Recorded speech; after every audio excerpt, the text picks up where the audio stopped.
కష్టం, అతని శ్రద్ధాశక్తులు ఇది వృధా కావు. ఎందుకంటే ఈ సీజన్ అనేది అంత మంచి సీజన్. ఎన్ని సినిమాలు వచ్చినా సరే ఎన్ని సినిమాలు వచ్చినా సరే ఖచ్చితంగా ప్రేక్షకులు బాగుంది, మన కంటెంట్లో మన సత్తా ఉంది, మనకు ఆ దైవ ఆశీస్సులు ఉన్నాయంటే కనుక ఖచ్చితంగా ఆదరిస్తారు, హక్కును చేర్చుకుంటారు, పెద్ద విజయాన్ని మీకు అందేలా చేస్తారు. కాబట్టి ఎలాంటి డౌట్ అక్కర్లేదు. అయితే ఇది పరీక్షాకాలం అనుకోవచ్చు, కొన్ని థియేటర్లు అనుకునే విధంగా మనకి లభించకపోవచ్చు. It's okay. ఈరోజు కాకపోతే రేపు చూస్తారు, రేపు కాకపోతే సెకండ్ షో చూస్తారు, సెకండ్ షో కాకపోతే థర్డ్ షో చూస్తారు. బట్ కంటెంట్ బాగుంటే ఎన్నో రోజులు చూసినా, ఎన్నో షో చూసినా సరే దీనికి మార్కులు పడతాయి. ఈ రోజున ఇందాక చిన్నవాడే సరే చాలా పెద్ద మనసుతో అన్నాడు, అన్ని సినిమాలు వెంకటేష్ సినిమా, నాగార్జున సినిమా, అలాగే మన మహేష్ బాబు సినిమాలు, అన్ని సినిమాలు ఆడుతాయి. ఈ సినిమాలు అన్నీ ఆడాలి, పరిశ్రమ పచ్చగా ఉండాలి. వాటితో పాటు మా ఈ సినిమా హనుమాన్ కూడా ఆడాలని నేను ఎంతో మనస్ఫూర్తిగా నేను కోరుకుంటాను, జరుగుతుంది. అండ్ ఇదే ఒకసారి నేను దిల్ రాజుతో అన్నాను, దిల్ రాజు ఏంటి మన 2016-17లో మా 150 సినిమాను బాలకృష్ణ గారి సినిమా ఒకటి రిలీజ్ అయినప్పుడు ఏంటి మళ్ళీ ఈ సినిమా రిలీజ్ చేస్తాం, కొంచెం డిలే చేయొచ్చు కదా అని అంటే, సార్ అలా కాదు సార్, మా కంటెంట్ బాగుంటుంది, శతమానం భవతి అని, మీ పెద్ద సినిమాలు మధ్యలో ఈ సినిమా ఆడకుండా పోదు సార్, ఏం పర్వాలేదు అన్నాడు. ఓకే, అంత ధైర్యంగా ఉంటే వెల్ అండ్ గుడ్ అన్నాను. ఆ సినిమా కూడా బాగా ఆడింది. కాబట్టి అదే దిల్ రాజు గారు అందరికీ మనకు చెప్పినట్టుగానే ఈ రోజున ఈ సినిమా కూడా బాగా ఆడుతుంది. సో ఎందుకంటే దిల్ రాజు గారు లాంటి ఎంతో సీనియరు, ఆయన ఎంతో ఎక్స్పీరియన్స్ ఉన్న మనిషి, ఏ సినిమా ఏ సీజన్లో ఎలాగ ఆడుతుంది, ఒక్కో సినిమాకి ఎంత పటిష్టత ఉంటుంది, ఏ సినిమాకి ఎంత లాంజివిటీ ఉంటుంది, ఏ సినిమా ఎలాగ ఆదరిస్తారు, ఏ సీజన్ అనేది బాగా తెలుసు. వేసే వాళ్ళ గురించి కూడా అభిమానిస్తున్న ఇంతమంది ముందు వాళ్ళ గురించి కూడా మాట్లాడాలనిపించి 2 నిమిషాలు మీడియా వారికి ఇది నా పర్సనల్ స్టేట్మెంట్గా చెప్పాలనుకున్నాను. ప్రతి సంక్రాంతికి సినిమాలు రిలీజ్ అవుతుంటాయి. రిలీజ్ అవుతున్నప్పుడల్లా డైరెక్టర్ ఇండైరెక్ట్ నేను కష్టపడి ఎదిగి ఇవాళ ఇండస్ట్రీలో ఈ పొజిషన్లో ఉన్నందుకు ఎప్పుడు ప్రతి సంక్రాంతికి ఏదో రకంగా కాంట్రవర్షియల్ చేస్తూ నా పైన స్టోన్స్ వేస్తూనే ఉంటారు.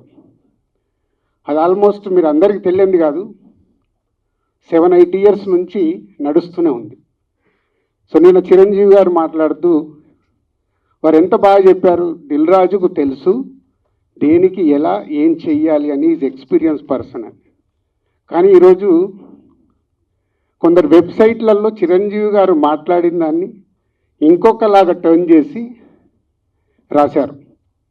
అవి 2 ప్రముఖ వెబ్సైట్లే. అంటే మీరు నా పైన ఏదో రాసి మీ వెబ్సైట్ ఇంపార్టెన్స్ని పెంచుకోవడానికి వేరే వాళ్ళని ఎందుకు వాడుకుంటున్నారు? మీకు ఇది అవసరమా? అంటే దిల్ రాజు ఏం రియాక్ట్ అవ్వడు, సాఫ్ట్గా వెళ్తాడు అనుకుంటున్నారా? తాట తీస్తా. చాలా రోజుల నుంచి ఓపిక పడుతున్నాను, ఎందుకు అని సాఫ్ట్గా వెళ్దామని. సంబంధం లేకుండా పోనీ ఆ ప్రొడ్యూసర్ వచ్చి మీ దగ్గర ఏమన్నా మాట్లాడా? మీకు అంత దమ్ముంటే ఆ ప్రొడ్యూసర్ని నన్ను స్టేజ్పై పిలిచి కూర్చోబెట్టి క్వశ్చన్స్ వేయండి. ఎందుకు ప్రతి సంక్రాంతికి నన్నే టార్గెట్ చేయాలి? ఇంతమంది నన్ను అభిమానిస్తున్నారు కదా, 95% నన్ను ఇష్టపడతారు, 5% ఇష్టపడతారా? అది ఇష్టపడరా వాళ్ళ ఇష్టం. ఒక మనిషిగా నేను అందరినీ సాటిస్ఫై చేయలేను. సాటిస్ఫై చేస్తున్నాను కాబట్టి ఇండస్ట్రీలో నాకు ఈరోజు ఇంత మంచి పేరుంది. మీ అందరికీ తెలుసు, దిల్ రాజు అంటే ఒక బ్రాండ్ బిల్డ్ చేశా. వ్యాపార పరంగా వచ్చే కొన్ని కాంట్రవర్షియల్స్ని మీరు అడ్వాంటేజ్గా తీసుకొని ప్రతి సంక్రాంతికి మీ వెబ్సైట్లు, మీ కొన్ని యూట్యూబ్ ఛానల్స్ కొన్నిటికి వాడుకుంటున్నారు. అది 100% తప్పు. మొన్న జరిగిన ఈ సంక్రాంతి రిలీజ్ల గురించి ఛాంబర్లో మీటింగ్ పెట్టి ఛాంబర్ ద్వారా డీల్ చేసి రవితేజ గారిని కన్విన్స్ చేసి ఒక సినిమాని సంక్రాంతి నుంచి జరిపాం. అది ఎంత కష్టం అది మాకు తెలుసు. తర్వాత ఉన్న 4 సినిమాలు మళ్ళీ ఎవడో రాశాడు, దిల్ రాజు గారు ఏదో తమిళ సినిమా రిలీజ్ చేస్తున్నాడని. ఎవడు చెప్పాడురా నీకు నేను రిలీజ్ చేస్తున్నానని? ఎవడు చెప్పాడు? నీ దగ్గర ప్రూఫ్ ఉందా నేను చేస్తున్నానని ఉందా? ఆ తమిళ సినిమాను కూడా రిలీజ్ పోస్ట్పోన్ చేయించింది నేను, తెలుగులో రిలీజ్ వద్దు అని. మీకు తెలియని న్యూస్లు రాసుకుంటూ ఎందుకు వాడుకుంటున్నారు?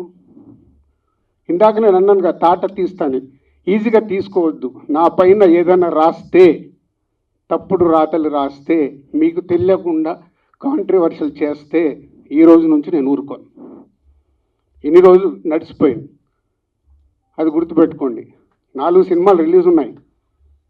మహేష్ బాబు గారు, వెంకటేష్ గారు, నాగార్జున గారు, దాంతోపాటు హనుమాన్ సినిమాని నేను రిలీజు ఆపాలి అని చెప్పానని రాశారు. ప్రొడ్యూసర్ని, డైరెక్టర్ని నన్ను పిలిచి నేను సినిమా ఆపాలని అడిగానా? సినిమా 14వ తారీఖు రిలీజ్ చేసేయండి అని చెప్పాను. 12 మహేష్ బాబు సినిమా ఉంది కాబట్టి 14th చేస్తే మీ సినిమాకు ఉపయోగం, మీ సినిమాకు నంబర్ ఆఫ్ థియేటర్స్ దొరుకుతాయని చెప్పాను. కానీ దాన్ని ఇంకొక విధంగా మార్చి రాశారు. చిరంజీవి గారు మాట్లాడింది ఇంకొకలాగా కన్వర్ట్ చేసి రాస్తున్నారు. మీకు కావాల్సిన దాన్ని హైలైట్ చేయకండి. నెగిటివ్ వైబ్స్ ఉండకుండా పాజిటివ్గా బతుకుతే బాగుంటుంది. నెగిటివ్గా బ్రతకడం ఇంపార్టెంట్ కాదు, అందరం పోయే వాళ్ళమే, ఇక్కడ ఉండటానికి రాలా. నెగిటివ్ ఎందుకు, నెగిటివ్ వైబ్స్ ఎందుకు? మీ వెబ్సైట్లు, మీ ఛానల్స్ ఇంప్రూవ్ అవ్వాలని నెగిటివ్ వైబ్స్ని తీసుకొస్తారా? ఈరోజు హనుమాన్ సినిమా ప్రపంచవ్యాప్తంగా రిలీజ్ అవుతుంది. నాట్ ఓన్లీ తెలుగు స్టేట్స్, తమిళ్లో రిలీజ్ అవుతుంది, కన్నడలో రిలీజ్ అవుతుంది, హిందీలో రిలీజ్ అవుతుంది. ఎక్కడ థియేటర్ లేవా, దొరకట్లేదా? మీకు తెలియని విషయం ఏంటంటే నైజాములో 7-8 సెంటర్లలో Mahesh Babu cinema, Hanuman cinema release అవుతుంది. వెంకటేష్ గారి సినిమాకి, నాగార్జున గారి సినిమాకి థియేటర్ లేదు. మీకు తెలుసా అది? చిరంజీవి గారు, నాగార్జున గారు, వెంకటేష్ గారు, they are not a small heroes.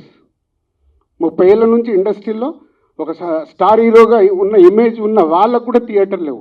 ఇవి మీకు కనిపించవు.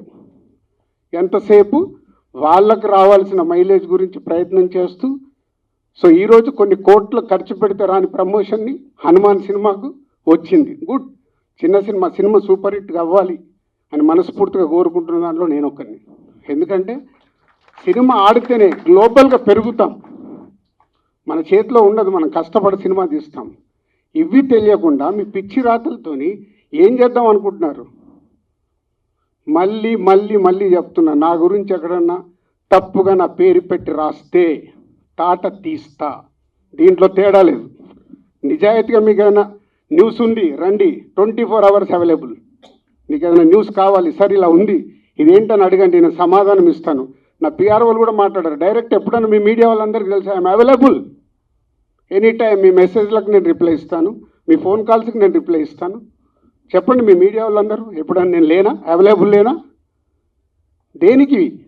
మీ మైలేజ్ కోసం నన్ను వాడితే మళ్ళీ మళ్ళీ చెప్తున్నా, తాట తీస్తా, గుర్తుపెట్టుకోండి. అండ్ సారీ అండి, మీ డయాస్ వాడుకోవాల్సి వచ్చింది, చాలా ఎమోషనల్గా ఉన్నా. ఎందుకంటే 2-3 ఫోన్లు చేసి వాళ్ళు బాధపడుతుంటే నా వల్ల